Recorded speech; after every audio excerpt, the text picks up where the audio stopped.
Eksepsi yang demikian melampaui berikut eksepsi yang ditentukan dalam pasal 156 ayat 1 KUHP.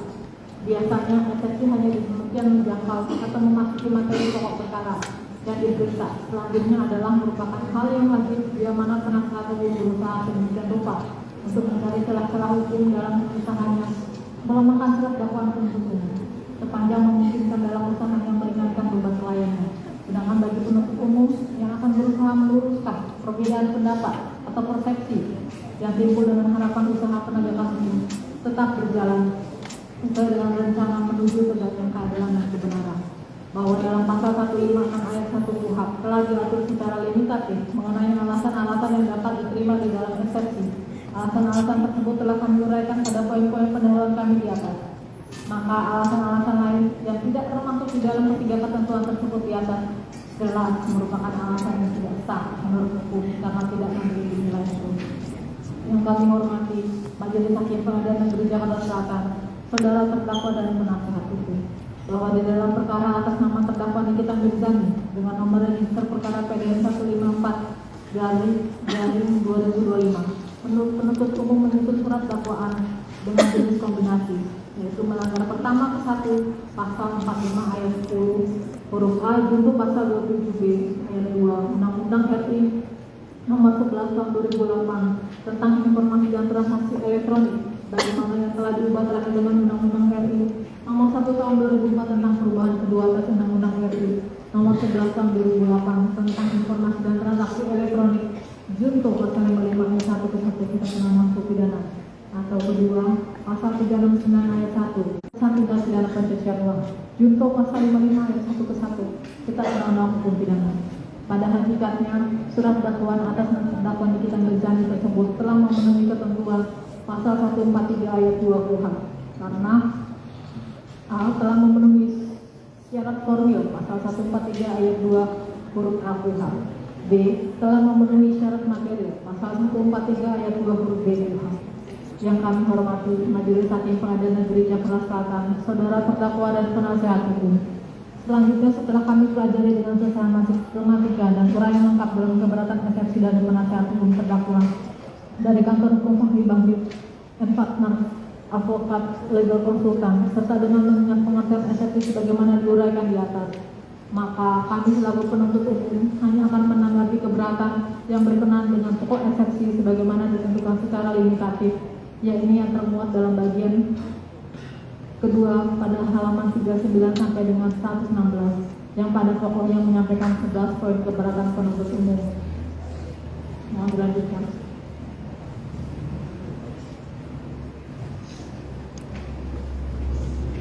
Penuntut umum menyampaikan, mohon izin yang mulia, kami lanjutkan. Penuntut umum menyampaikan pendapat sebagai berikut. 1. Keberatan pertama penasihat hukum terdakwa pada halaman 39 sampai dengan halaman 45. Surat dakwaan batal demi hukum dengan alasan karena korban yang sebenarnya PT Grafiksya RH Group tidak pernah melaporkan terdakwa Nikita Mirzani dengan perbuatan pidana dalam pasal 45 ayat 10 huruf H junto pasal 27B ayat 2 Undang-Undang Republik Indonesia nomor 11 tahun 2008 tentang informasi dan transaksi elektronik sebagaimana yang telah diubah terakhir dengan Undang-Undang Republik Indonesia nomor 1 tahun 2024 tentang perubahan kedua atas Undang-Undang Republik Indonesia nomor 11 tahun 2008 tentang informasi dan transaksi elektronik junto pasal 55 ayat 1 ke 1 Kitab Undang-Undang Hukum Pidana atau pasal 369 KUH Pidana ayat 1 junto pasal 55 ayat 1 ke 1 KUH Pidana. Perbuatan terdakwa sebagaimana diatur dan diancam pidana junto perbuatan terdakwa sebagaimana diatur dan diancam pidana dalam pasal 3 Undang-Undang Republik Indonesia nomor 8 tahun 2010 tentang pencegahan dan pemberantasan tindak pidana pencucian uang junto pasal 55 ayat 1 ke 1 KUH Pidana, sehingga surat dakwaan menjadi tidak sah dan melanggar hukum yang harus dibatalkan atau batal demi hukum, dan selanjutnya tuntutan jaksa penuntut umum haruslah dinyatakan tidak dapat diterima. Pendapat penuntut umum bahwa tentang surat dakwaan yang harus dibatalkan adalah karena tidak memenuhi rumusan dalam pasal 143 ayat 2 huruf B KUHP, dan kemudian Rakernas Mahkamah Agung Republik Indonesia tahun 1986 telah merumuskan tentang ketentuan surat dakwaan sehubungan dengan ketentuan pasal 143 ayat 2 KUHP Lalu sebagai penyempurnaan tentang surat dakwaan dalam buku pedoman pembuatan surat dakwaan terbitan Kejaksaan Agung Republik Indonesia tahun 1985 halaman 14 sampai dengan 16 dirumuskan pengertian cermat, jelas, dan lengkap bahwa berdasarkan ketentuan sebagaimana yang tersebut di atas, penuntut umum dalam merumuskan surat dakwaan Jaksa Penuntut Umum nomor register perkara PDM 154 JKTSL /EO.2 /06 tanggal 5 Juni 2025 atas nama Nikita Mirzani telah memenuhi ketentuan pasal 143 ayat 2 huruf A dan B KUHP, yaitu uraian secara cermat, jelas, dan lengkap mengenai tindak pidana yang didakwakan dengan menyebut waktu dan tempat tindak pidana itu dilakukan. Bahwa melalui tanggapan penuntut umum terhadap nota keberatan ini, penuntut umum dengan niat baik ingin memberikan referensi hukum bagi semua pihak, khususnya penasihat hukum terdakwa tentang pengertian korban dalam ketentuan hukum positif. Bahwa ketentuan hukum positif atau dikenal juga sebagai jus constitutum tentang penjelasan dan pengertian korban yang dapat melaporkan dugaan tindak pidana telah diatur dalam pasal 108 ayat 1 KUHP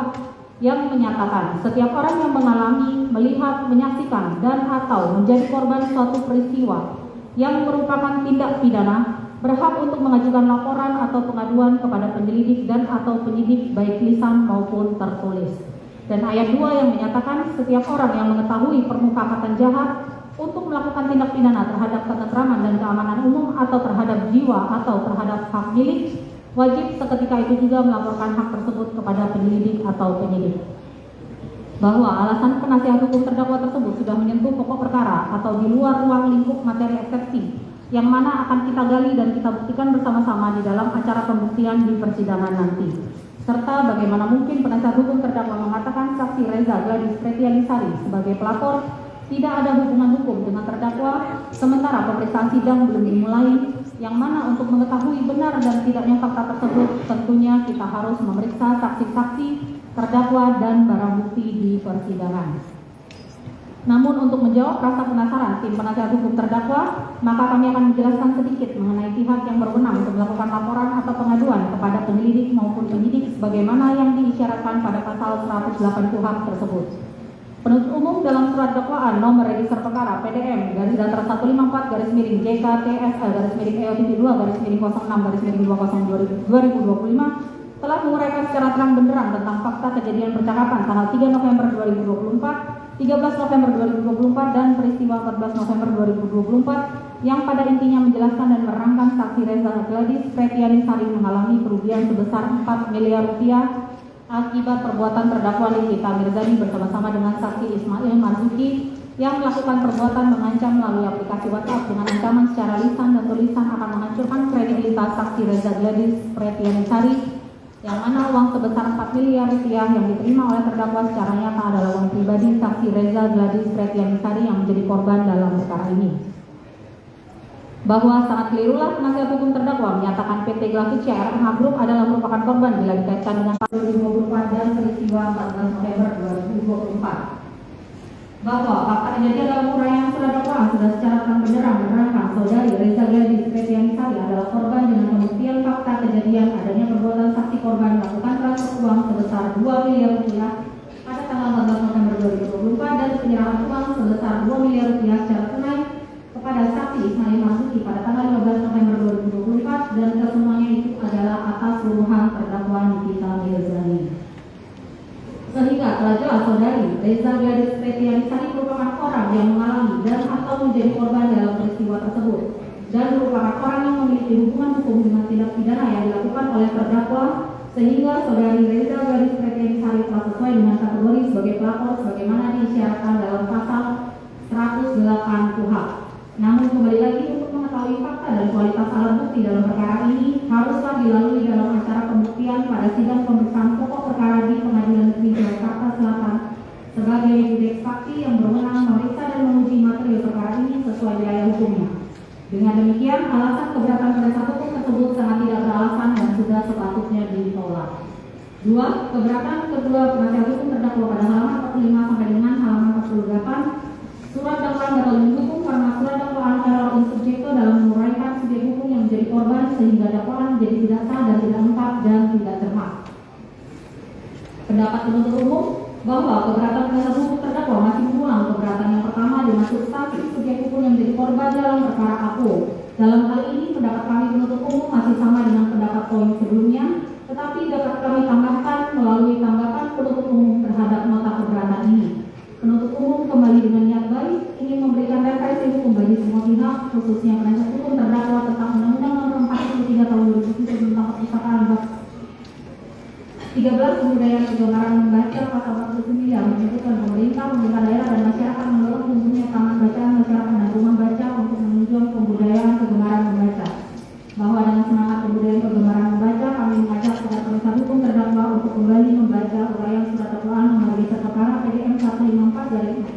JKPSL dari GP 2 garing 06 dari 2025 tentang fakta kejadian percakapan tanggal 3 November 2024, 13 November 2024 dan peristiwa 14 November 2024 serta kesimpulan pada paragraf terakhir dalam dakwaan pertama ke 1 dan atau paragraf terakhir dakwaan kedua. Bahwa dalam paragraf terakhir dalam dakwaan pertama alternatif ke 1 dan atau paragraf terakhir dakwaan pertama alternatif kedua dituliskan bahwa atas perbuatan terdakwa Nikita Mirzani bersama-sama dengan saksi Ismail Marzuki yang mengancam melalui aplikasi WhatsApp akan menghancurkan kredibilitas saksi Reza Gladys Pretianisari sebagai dokter, sehingga mengakibatkan saksi Reza Gladys Pretianisari mengalami kerugian sebesar 4 miliar rupiah. Dan hal tersebut menjelaskan subjek hukum yang menjadi korban adalah Reza Gladys Pretianisari berdasarkan atas fakta kejadian percakapan tanggal 13 November dan peristiwa 14 November 2024 yang diambil oleh penuntut umum dari hasil pemeriksaan barang bukti digital terhadap telepon seluler yang dilaksanakan di Laboratorium Digital Forensik Polda Metro. Dan hal tersebut adalah fakta hukum sebagai alat bukti yang sudah dilakukan penyitaan.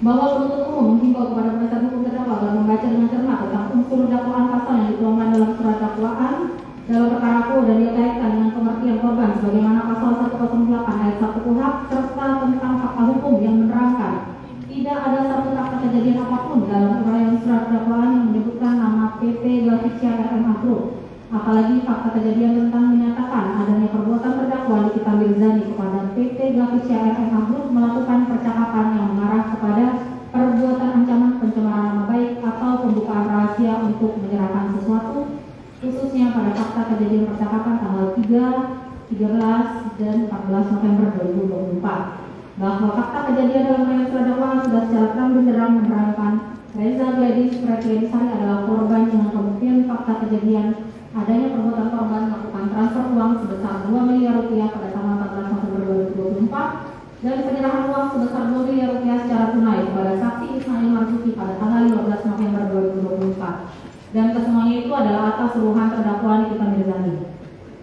Hal ini perlu disampaikan oleh penuntut umum agar penasihat hukum terdakwa mulai belajar untuk menuliskan tentang fakta hukum dan fakta kejadian dalam eksepsinya dan bukan menuliskan tentang perasaan atau terawangan dalam eksepsinya. Dengan demikian alasan keberatan penasihat hukum tersebut sama tidak beralasan dan sudah sepatutnya ditolak.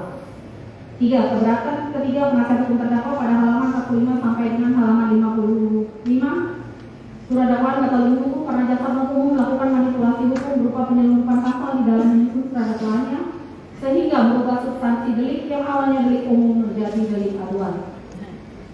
Pendapat penuntut umum bahwa dapat kami sampaikan sejatinya penuntut umum tidak akan menanggapi lebih lanjut karena pada dalil eksepsi ini tidak bersifat eksepsional karena sudah menyentuh hal-hal di luar wakil materi eksepsi sebagaimana pasal 156 ayat 1 KUHP, tetapi kembali kami penuntut umum dengan niat baik di mana persidangan ini memiliki tujuan untuk mengungkap secara terang benderang hal-hal yang berkaitan dalam proses penanganan perkara tentang KUHP. Bahwa tentang pasal 144 KUHP adalah khusus mengatur tentang perubahan surat dakwaan oleh penuntut umum yang memberikan hak serta kewenangan kepada penuntut umum untuk mengubah surat dakwaan sebelum sidang pengadilan dimulai, baik untuk menyempurnakan maupun untuk mencabut penuntutan. Dan perubahan ini hanya dapat dilakukan satu kali selambat-lambatnya 7 hari sebelum sidang dimulai. Bahwa keputusan Mahkamah Agung nomor 47K/KR/1955 tanggal 28 Maret 1957 yang menyatakan bahwa yang menjadi dasar putusan oleh pengadilan ialah surat tuduhan atau surat dakwaan dan bukan tuduhan yang dibuat oleh polisi berkas perkara. Begitupun secara ekspresif tadi dinyatakan dalam pasal 182 ayat 4 Undang-Undang Nomor 8 Tahun 1981 tentang hukum acara pidana yang pada pokoknya menyatakan musyawarah ahli untuk mengambil keputusan harus didasarkan atas surat dakwaan dan segala sesuatu yang terbukti dalam pemeriksaan di sidang. Bahwa kembali dengan niat baik, penuntut umum dalam kesempatan ini ingin berbagi ilmu pengetahuan kepada penasihat hukum terdakwa tentang sebuah asas dominus litis yang melekat pada kejaksaan yang selama ini mungkin belum pernah dipelajari oleh penasihat hukum terdakwa. Bahwa asas dominus litis berarti jaksa penuntut umum adalah penguasa dan pengendali perkara atau pihak yang memiliki kewenangan penuh untuk menentukan apakah suatu perkara pidana akan dilanjutkan ke pengadilan atau tidak. Asas ini menegaskan bahwa jaksa memiliki kendali atas jalannya suatu perkara pidana, mulai dari tahap penyidikan hingga persidangan. Hal ini sangat penting kami sampaikan agar kemudian hari dalam perkara lainnya penasihat hukum terdakwa tidak heran dan tidak bingung adanya perubahan pasal dalam perbuatan penuntut umum dan tidak berpikir menggunakan perasaan maupun secara terlalu bahwa ini adalah penyeludupan pasal yang dilakukan oleh penuntut umum. Bahwa dengan dasar pasal 144 Undang-Undang Nomor 8 Tahun 1981 tentang hukum acara pidana dan asas dominus litis, maka kemudian penuntut umum memiliki hak dan kewenangan untuk menentukan pasal mana dalam dakwaan yang sesuai dari hasil pemeriksaan berkas perkara, baik dari keterangan saksi-saksi, keterangan para ahli, surat, petunjuk, keterangan terdakwa, alat bukti elektronik dan bukti-bukti lainnya, sehingga dalam menentukan pasal dalam dakwaan penuntut umum tidak terikat oleh laporan polisi, sehingga berhak umum dengan mengingat selama substansi perbuatan yang didakwakan masih relevan dan tetap sama serta didukung oleh bukti-bukti yang ada, yaitu adanya upaya masalah lain untuk memberikan sesuatu dengan ancaman pencemaran. Dengan demikian, alasan keberatan penasihat hukum tersebut sangat tidak beralasan dan sudah sepatutnya ditolak. 4. Keberatan tempat penasihat hukum terdakwa pada halaman 56 sampai dengan halaman 63 surat dakwaan batal demi hukum atau dinyatakan tidak dapat diterima karena jaksa penuntut umum mempersamakan subjek hukum orang atau manusia dengan subjek hukum perseroan atau perusahaan sebagai korban. Pendapat penuntut umum bahwa dapat kami sampaikan sejatinya penuntut umum tidak akan menanggapi lebih lanjut karena pada dalil